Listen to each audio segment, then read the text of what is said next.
قدرمنو اوریدونکو السلام علیکم ورحمت الله وبرکاتو. درنو مینوالو تاسې د شاهین ناول تیرې درې برخې اورېدلې دي او په دریمه برخه کې تاسو واورېدل چې د بدر پلار مغیره په تلیدله کې د ځینو کسانو د پټو فعالیتونو په ترڅ کې په دار وځړول شو او له هغې وروسته د فردیناند یو زړور جنرال په شاهین دره برید وکړ چې له سترې ماتې سره مخ شو. اوس د سرحدي شاهین د درې واکمن بدر دی. راځئ ګورو چې د دغه خواږه داستان په څلورمه برخه کې څه دي. وطن خرڅوونکی. د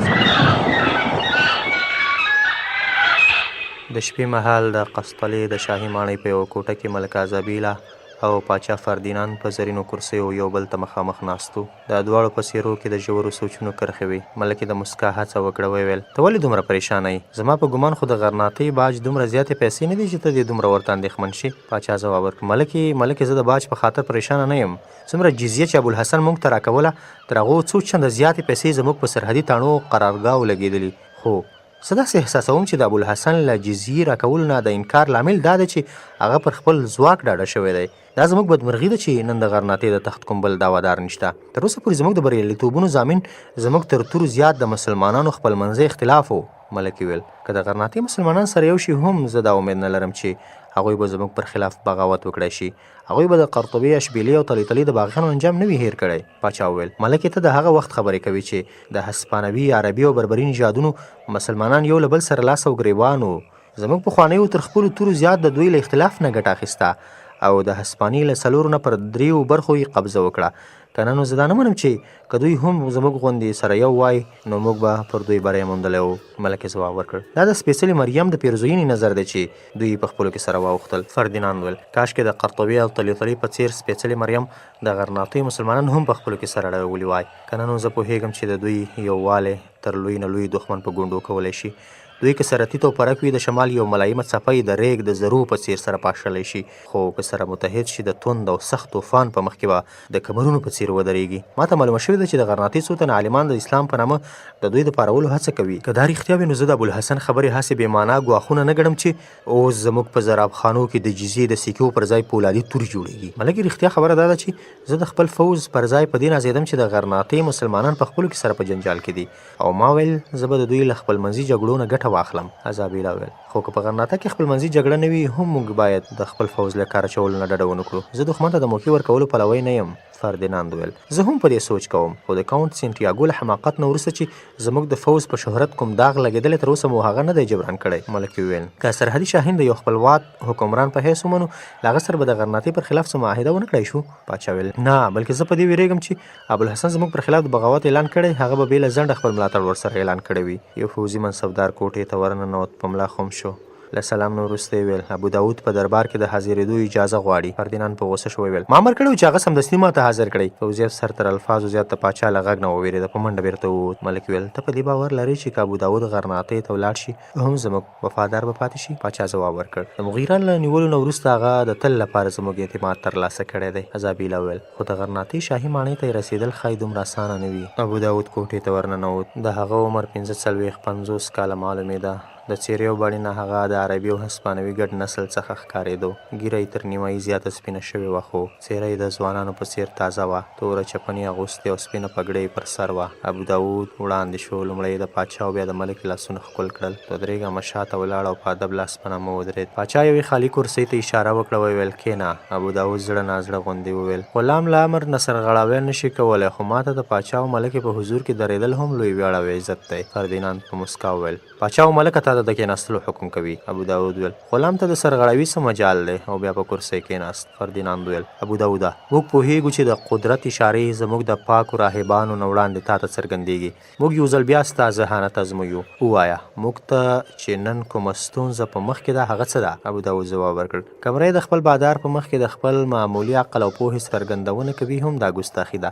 په هر صورت د اعلی حضرت حکم پر ځای کوم. ښایي د والاشان ټولواک دا هیله وي چې د دوی باید نه غلام غرناطې ته ولاړ شي. فردیناند وویل که تا د یو راهب جامې اغوستی وای او دا ځواب دې راکړی وای موږ به دا ستا د روحانیت اثر او کرامت باله، خو موږ پوهیږو چې ته له خپل عقل نه پرته په بل څه عقیده نه لرې. ووایه تا له څه نه دا اټکل وکړ چې موږ تا غرناطې ته استوو؟ ابوداود وویل ستاسو مرۍ ته دا څرګنده شوې ده چې ابوالحسن د جزیې له ورکولو نه انکار کړی دی. بیا ما ته دا هم معلومه شوه چې ټولواک د امیرانو غونډه رابللې وه. د امیرانو له دې غونډې نه لږ ځنډ وروسته ستاسو استازی ما ته راغی. ما ته پر دې پوهېدل ګران نه و چې معظم ټولواک په داسې حالاتو کې له ما نه څه تمه کولی شي.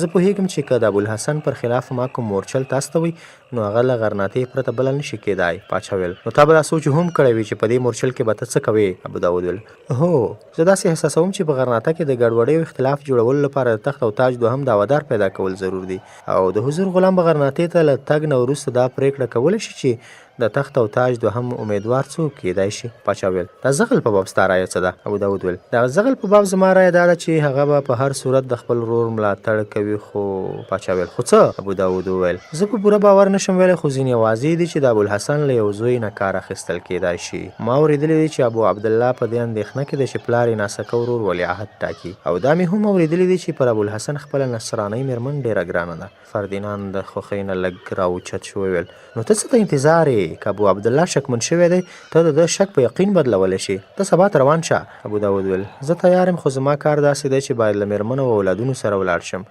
زه ښایي تر هغه وخته په غرناطه کې پاته شم چې ستاسو فوز ته ټولې دروازې خلاصې شي. هلته په ما ډېره وړوکې بدګماني زما ټولې نقشې له خاورو سره برابرولی شي ځکه زه غواړم ځان د مهاجر په بڼه غرناطې ته ورسوم او هلته به تر ما زیات زما مېرمن او لوڼې ستاسو د ظلم او ستم زیاتې کیسې وکړي تر څو څوک په موږ شکمن نه شي. مېرمن خو په دې خاطر هم له ځانه سره بیایم چې د ابوالحسن دربار ته مې ورتګ اسانه کړي. فردیناند ویل ابوداوده باور وکړه چې ستا خدمتونه به هیر نه کړای شي. زه ژمنه کوم چې په غرناطه کې به ته زموږ لومړنی والي وي او تر کومه چې د اندلس حکومت زموږ په کورنۍ کې وي د غرناطې ولایت به ستا د کورنۍ حق وي. که غواړې زه دا لیکلی تعهد درکوم. ابوداود ویل ستاسو خادم ته ستاسو لوز له لیکلو نه کم نه دی. فردیناند ویل ډېر ښه سهار وختي له ما سره وګوره. د غرناطې د سفر لپاره به ستا ټول لګښت له شاهي خزانې څخه وي. توند باران ورېده. د څلورو آسونو یوه ګاډۍ چې په خاورو خټو لید پېت وه د فردیناند د پاچاهۍ د یو سرحدي پوستې په دروازه کې ودرېده. د کلا ساتونکي په منډه راغلل او تر ګاډۍ چاپېر ودرېدل. یو ځوان چې د نورو مشر معلومېده ور وړاندې شو.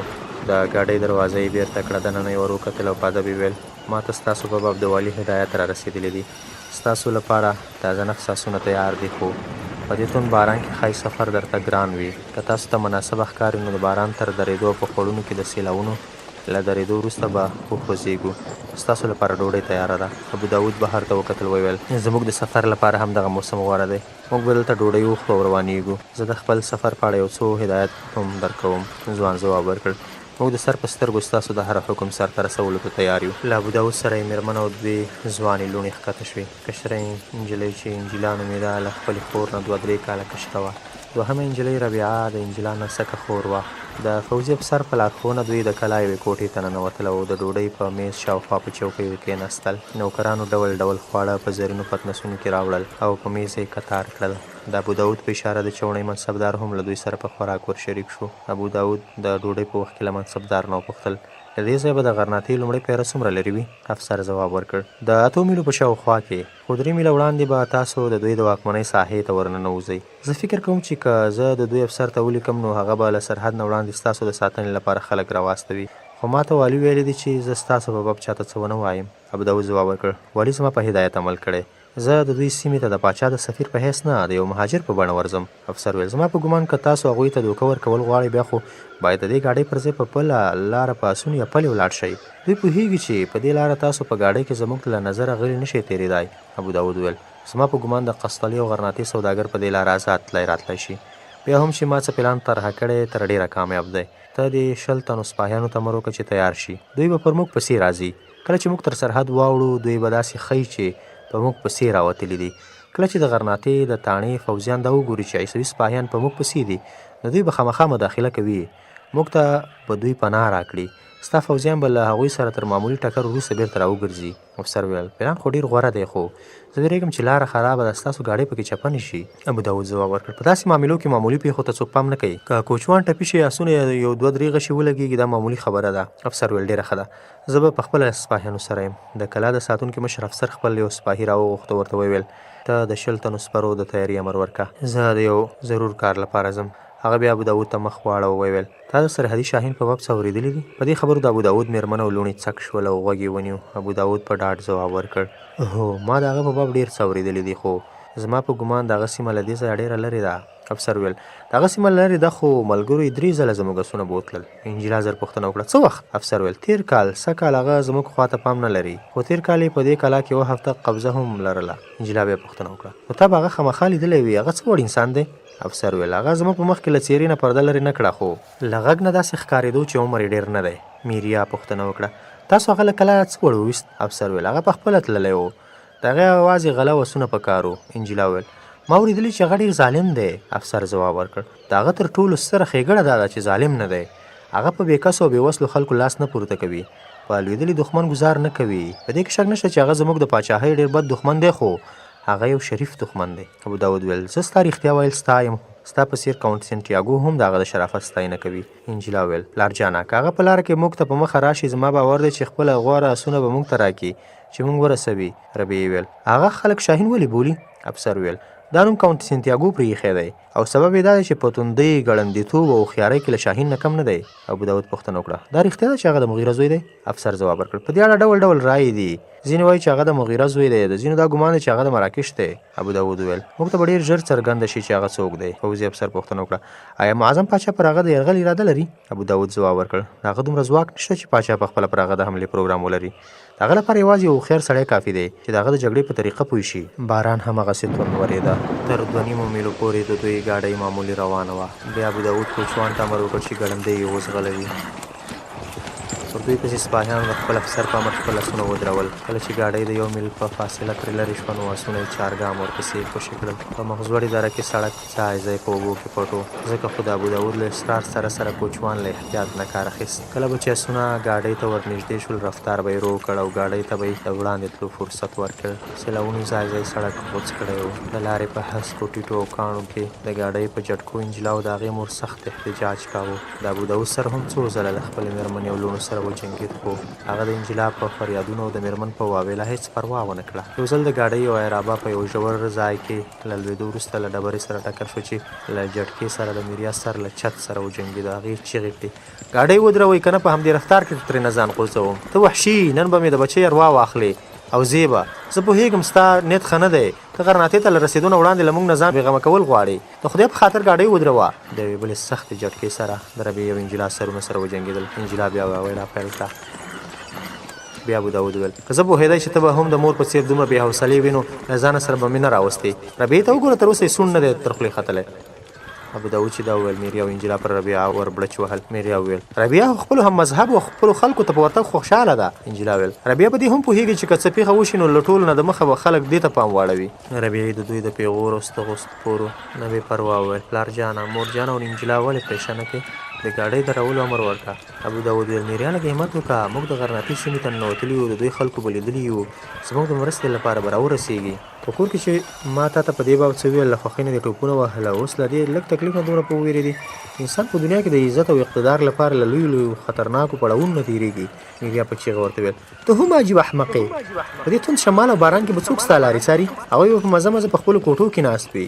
ابوداود ویل بیا هم دا ضروري ده چې د دوی تر بختیارۍ پورې موږ همدغسې لاړ شو د دې نه پرته موږ هغوی په دې نشو باوري کولی چې راتښتېدلي وي او د پاچا سپاهیان راپسې دي ګاډۍ اوس د یوې غونډۍ نه د هوارې په لورې راتله ځکه خو د میریا او انجلا ژبې سره له دې چې اوس هم چلېدې خو لږ چوپې شوي او شور او زوږ کم شوی و کوچوان چیغه کړه ما یو سپور ولیده ما سپور ولید ابوداود ویل بس خبره جوړه شوه اوس به هغه خپل نور ملګري را خبر کړي دا یې وویل او بیا یې د ګاډۍ له کړکۍ نه سر بهر ته وویسته او په لاس یې ورپسې سپاهیانو ته اشاره وکړه او له دې سره یې کوچوان ته هم د ګاډۍ د ګړندي ځغلولو امر ورکړ لږ ځل وروسته چې کله ګاډۍ له غونډۍ نه مخ پر ځوړ شوه کوچوان چیغه کړه په دره کې مخ په ځوړ اوبه زیاتې دي د سړک نښه نه ښکاري که آسونه وځغلوم خطر لري ابوداود وویل پام کوه خو ګاډۍ مه دروه زه به تا ته 2 چنده بخشش خامخا درکوم میر او انجیلا بیا په چیغو اسمان پر سر واخیست ابوداود په تسلۍ ورته وویل کوچوان بې عقله نه دی چې ښکته ولاړ شي ګاډۍ به پخپله په قلاره شي ابوداود بیا له کړکۍ نه سر راوویسته ورپسې سپرو ته اشاره وکړه هغوی آسونه ورو کړل دره لاندې د یوې ویالې په څېر وه